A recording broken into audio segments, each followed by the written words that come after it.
কাছে আছে, তুই এরকম হইতেছিস কে? তোর কাছে কে আমার না পুড়িয়ে জ্বলে গেছে আর আমার না কষ্ট আছে, তোর কাছে তোর কষ্ট আছে, তোর কি জানিছিল? কাছিয়া বলে গেছে কি জানা গেল তাওই নিয়ে গেছে আর ভাই আলো দুয়ার খুলে দিল, এইটুকু আমার তাওই নিয়ে গেছে। এইটুকু তোর বোন কোথায় ছিল রাত 2:30টার সময়? ওই এক জায়গায় শুয়েছিল, ওই বুনির কাছে বলার কাছে শুয়েছিল, থাকলে হলো আর ঘুমাই এলো কি যেন খাওয়া হলো দুধের সাথে কি গোবের বাড়ি খাওয়াইতে, এমন ঘুমাইছে আর মরার মতো হয়ে গেছে।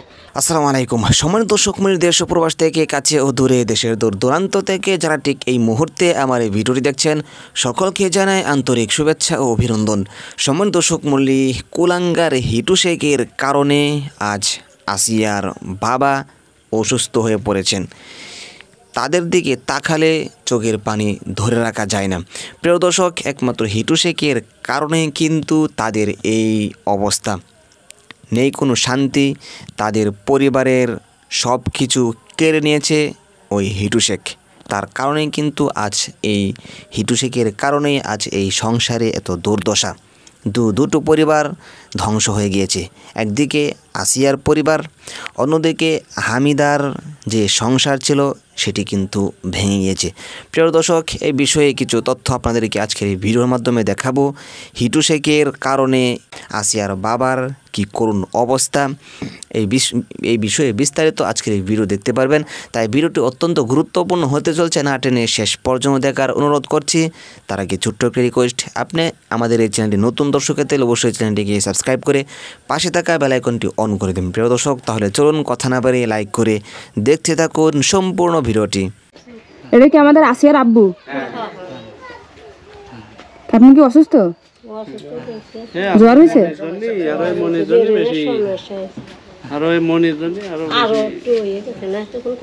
ঢাকায় ছিল মনে হয়। আমি শুক্রবারে আমি রাত্রে এলাম। আচ্ছা, আপনি আসিয়ার কি হন? কাকা। আচ্ছা,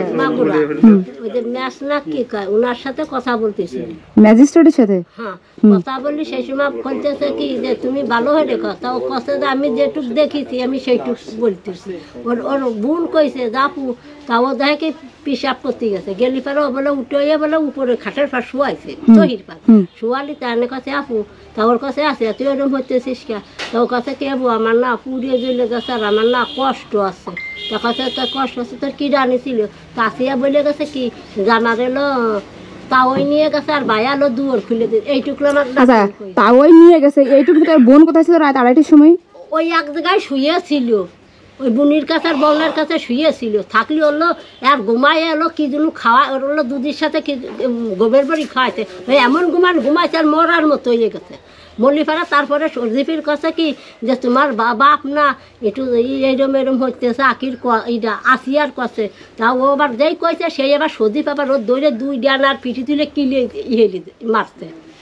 ও আচ্ছা, তাহলে মানে আসল এই কাহিনীটা কিন্তু আমরা জানি না, এই জন্য আমরা একটা বিভ্রান্তির ভিতরে ছিলাম যে একটা মেয়ের সাথে এত কিছু ঘটে গেল।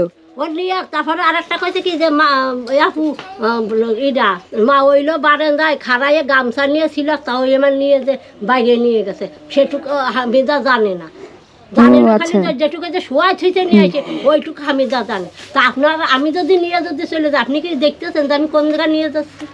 তাহলে ওকে ঘুমের ওষুধ খাইছে? হ্যাঁ, ওর ঘুমের ওষুধ দুধের সাথে খাওয়াইছিল। এই দিন এই বাড়িতে দুধ নিয়ে যায়, 4 কেজি দুধ নিয়ে যায়, ঘুমের ওষুধ খাইলো হামিদা। ওরগুলো মারিয়ে ফেলাইলের জন্য এই ফিলানোর জন্য মারিয়ে ফেলাবার বুনতে না ঠিক, যেই হামিদা যে ওইটা কইতে সজীবের কাছে আগের দিন কইছে যে তোমার বাপের কলম চরিত্র খারাপ, এটা আমি দেখো এই হইতেছে। এর আগেও একবার আমার ওই নাতির ও বাইরে গেছে পিসাব করছে, ঘরের দর হেরেছে, লাইট নিবেছে, নিয়ে ওর ঠাইসে ধরছে ও শ্বশুরি।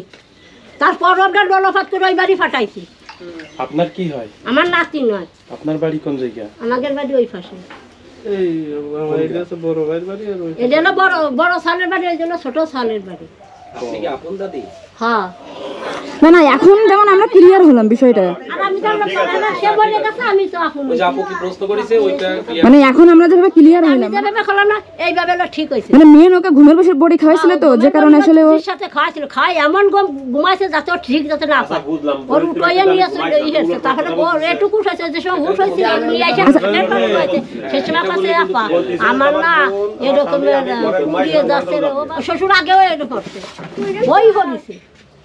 তা আগে এই কথাও আমার কাছে কইছে আগে আগে যখন এমন করছে তা আপনারা কয়টা দিন ওই হয়েছে অনেক মনে করেন বিয়ে হয়েছে কেবল 4 মাস 4 মাস এই বেটা মনে করেন ওই তার অসলকে 2 লাখ আমার নাতি হাসি খুশি গেছে পরে না ওটা আমার নাতি যাচ্ছে দেয়নি কিসের জন্য ওই কারণের জন্য যাচ্ছি চাইনি যে শ্বশুর তো তোমার আবার ওই জন্য ভয় পাইছে আমার নাতি আর কইছে যে তুই যদি কইস এই কথা কারোর কাছে তোর করে একবার তোর বুড়ির জন্য মারছিস তোরও মারবো এ কথা কইছে সজি ফিরবা সজীবের সজীবের মা কি অ্যারেস্ট হয়েছে? হ্যাঁ হ্যাঁ হয়েছে কবে হয়েছে? ওই আপনার ওই শুক্রবারে মনে হয় শুক্রবারে হয়েছে শুক্রবারে হয়েছে। আর আমার যতটুকুনি আমরা শুনেছি বা জানিছি মানে আমরা তো আসলে নিউজ দেখছি তো এই আসিয়া মনে হয় সকালবেলা কথা বলতে পারতেছিল 4টে কথা আমার নাতির কয়ে গেছে যে 4টে কথা বললাম আমি এই যে এইটুক কইছে খালি তো যেখানে স্বীকার করতেছে মানে যে আসামি ভিকটিম ভিকু না কি নাম জানো ভিটু ভিটু যেখানে স্বীকার করতেছে যে আমি ধর্ষণ করেছি ওর মা আর ওর স্বামী আর ওর শ্বশুর এই 3 জনের কথা আমি শুনছি আর ওর বাসুর ছিল না কি ছিল না মা এটা তো আর আমি জানি না আর ও দেখিনি যে আমার বাসুর ছিল না